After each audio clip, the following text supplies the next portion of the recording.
Secondary school creeper. When I was in secondary school, I had a pretty hard time adjusting to others. I was the socially awkward penguin kind of person, the one standing in the corner of the schoolyard with her equally awkward friends. We were all in different classes and we were all pretty much the outsiders in our classrooms. I was very shy back then. The boys in my class used to bully me, since I'd either way wouldn't talk back, or if I did, my replies would be so dumb I'd embarrass myself even more. Most of the girls were rather nice to me, though most of them only lower themselves and talk to me if they needed the answers to current exercises or homework, since at least I was pretty smart. The only time I was in a different class was during math lessons. I pretty much suck at math, thus I was in class B. The differences between class A, B, and C was this. In class A were the smart people. There you'd find the geeks, the normalos, and the posh, who got their grades by copying the geeks' work. In class B were the more weird people, the ones walking around in baggy clothes, who were constantly caught smoking or taking snuff. In class C were the dumb people. I can't describe it any different. The roughnecks, the slutty-looking kind of girls, the ones who were convinced that 1 + 1 = 3. Note, this of course was the stereotype thinking of a teenager. Although I didn't get along with everyone in my math class, some of them also liked to pick on me. I felt a lot more comfy than my main class. They wouldn't mock me about my clothes or for not wearing makeup. I'm allergic to most of this stuff, so I was pretty bummed about that. They simply didn't give a fuck. Amongst my class was a boy, I believe he was 2 years older than me, who sat in the row in front of me. His name was Steven. 2 weeks after school started, I noticed he'd often turn his head to look at me. Sometimes randomly while we'd have to do exercises, sometimes when I had to answer a question. One day, he walked over to our group during lunch break and asked if he could talk to me. He made compliments, saying stuff like I was pretty and charming and whatnot.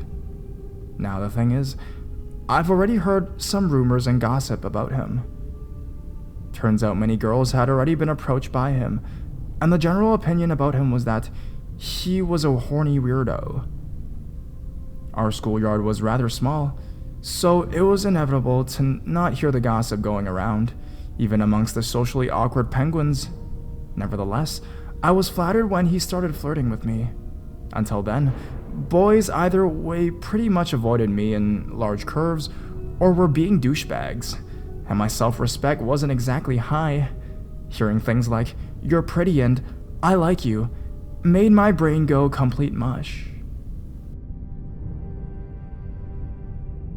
One thing led to another, and after 1 month of awkward conversations, we exchanged phone numbers.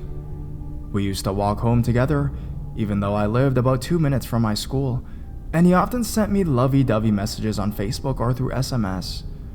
As time passed, he began to become rather pushy.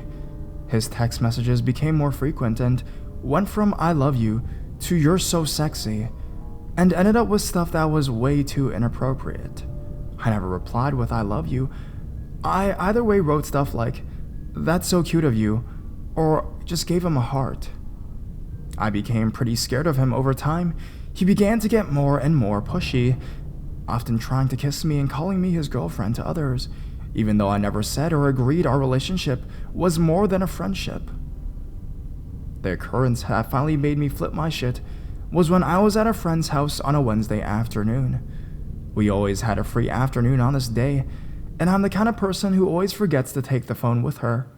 When I got back home in the evening and checked if there were any messages on my phone, I freaked out. Steven tried to call 54 times and sent 72 messages consisting of "Are you there? Why aren't you answering me?" and "Pick up the phone," over and over again. I didn't tell anyone about this at first. Next day in school, I told him to stop sending me messages or calling me. I had already rejected an offer when he wanted me to come over to his house for dinner while his parents were away and was generally creeped out. I wanted him to stop talking to me, stop approaching me, in short, leave me the hell alone. He agreed, all the while giving me the sad puppy look and repeatedly telling me how much he loved me. And although he kept his word and stayed away from me, he still sent me stuff on the phone or on Facebook wall. I didn't really care though, because I never used my phone a terrible lot. Then, out of the blue, he started following me. My house didn't lay on his way home. In fact, he had to walk pretty much the opposite direction. I didn't notice him at first, only feeling the tingly sensation of being watched, which I simply brushed off. There were many other students taking this way. One day I was walking with a friend who decided to stay over. Halfway home, she pokes me and asked if Stephen had recently moved houses. To my confused question, because he'd been following us the whole way. I asked the guys in my math class the other day if Stephen had recently moved to another place. His best friend declined, but I didn't think much more about it. Maybe he visited a friend living near me that day. A few weeks passed, and he still took the same way as I did. I tried to walk faster, and he'd adjust his speed, trying to catch up with me. Sometimes he'd ring the doorbell, to which I never answered, always waiting for him to give up and leave. Back then we lived in a 5-story house. My room was on the 2nd floor, and the only window pointed towards our garden. We didn't have a fence or anything, so anyone could walk around our house and look into the living room. Sounds absolutely fantastic, right? We never had any cases of theft or break-ins though, because we lived near a farm which had this huge dog running around. He wasn't exactly a guard dog though. He'd bark and yap at every fluff passing by, thus annoying the shit out of everyone at night. Winter came by and left our garden in a big pile of mud. I used to look out the window a lot because my bed was right underneath it and you had a fantastic sight of the sky. As I watched the stars one night, my parents had already gone to sleep. I heard faint shuffling noises coming from outside. I looked down only to see someone standing in our garden, staring up to my window. The glass door to our garden has a PIR. If you went near it, the lights around the house would go on. They were very bright, enlightening the whole facade. I don't think I need to tell you who I saw, standing in the light in our garden. He ran away shortly after the lights went on, but you could clearly see the footprints in the snow, which had started to fall shortly after dark. I told my dad about Stephen, showing him some of the text messages he had sent me, not the inappropriate ones, of course. He assured me he'd take care of it, being your typical overprotective father. The next night, he hid around the corner in front of the glass door, where one wouldn't be able to see him while standing under my window. That creeper Stephen actually came back to stare up to me, this time with more distance, so he wouldn't set up the light. I was trying to get some sleep at this moment when I heard my father yelling. I looked out the window and saw him grabbing Stephen by the collar of his jacket. Now, my father is about 2 meters tall, sturdy, and looks rather unpleasant to deal with when he's pissed off, while Stephen was about 1.5 meters. Dad shoved him up until his feet dangled over the ground, yelling at him to leave his daughter the fuck alone. Needless to say, he never showed up at our house again. He stopped texting me and avoided me like the devil. He even moved his place in class as far away from me as possible.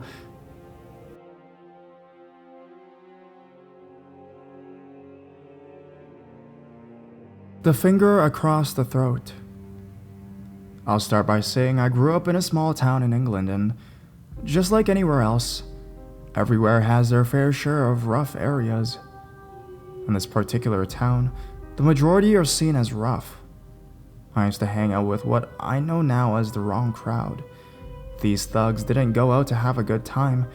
They went out to commit crimes, theft, assault, general arseholery, and everyone in the borough knew their names and their reputation. But me and a friend, being the idiots we were, chose to specifically hang around with them. Life lessons, right? Anyways, all of a sudden, for no reason whatsoever, they had turned on us.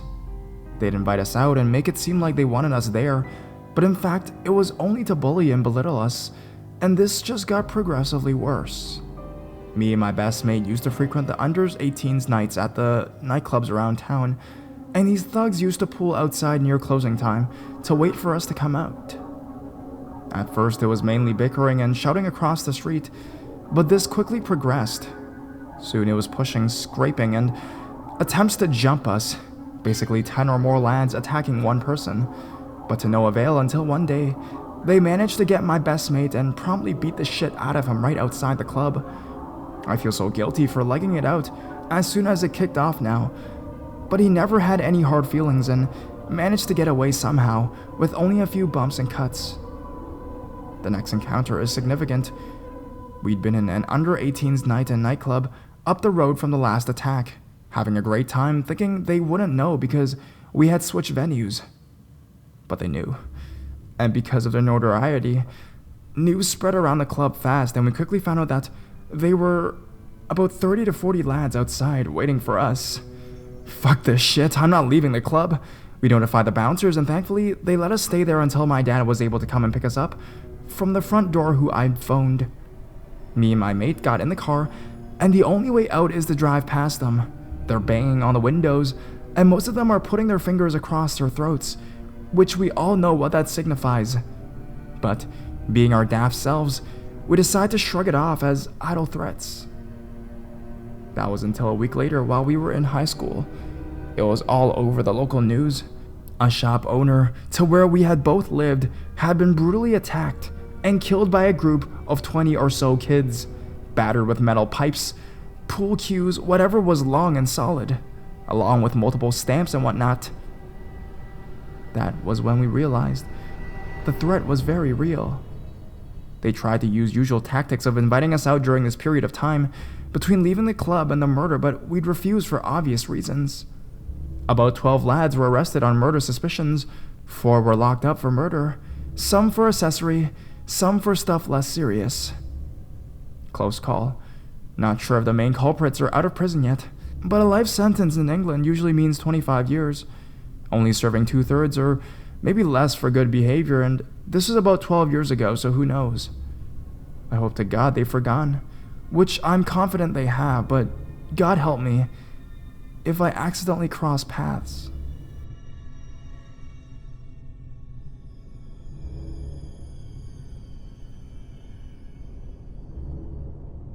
Bullying taken too far.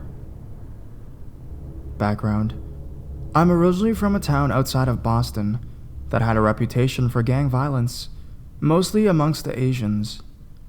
Gang activity has died down, but some neighborhoods can still be rough. I should also mention that I am Asian as well, but no, not in a gang. Parents moved to new town to start new, better-paying jobs. Story: I went to my hometown's high school freshman to junior year, then moved to another town before my senior year and transferred to that high school to finish up.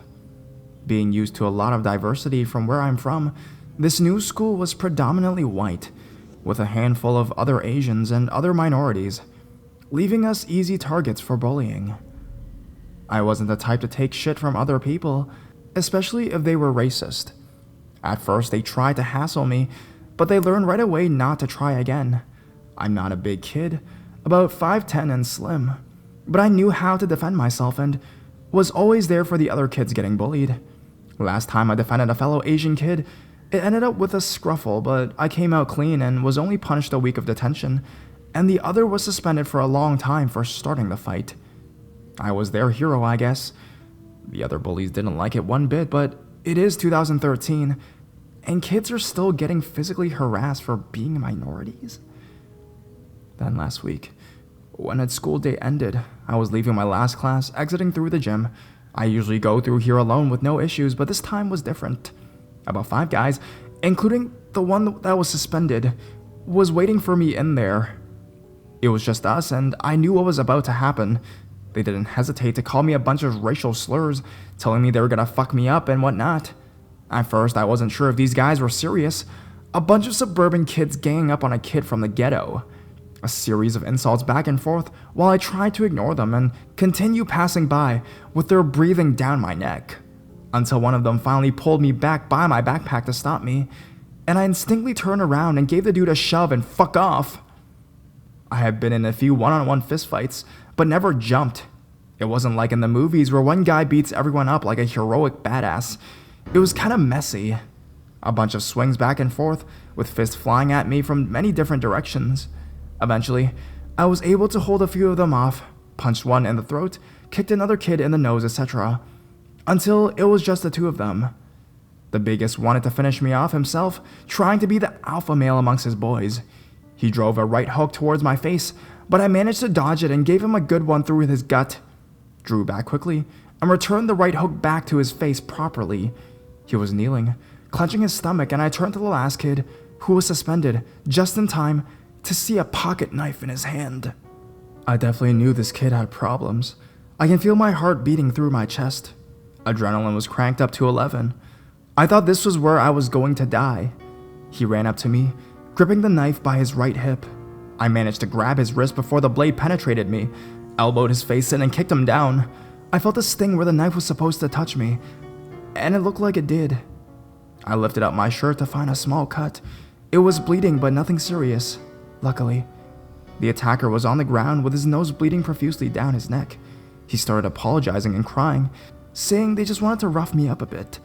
I wasn't buying it, so I went up to him and threatened if he ever tried anything like that again, or on me or on the other victims, I was seriously going to fuck him up. I left him there. We weren't caught or anything. I didn't tell anyone except for the guys here on Reddit.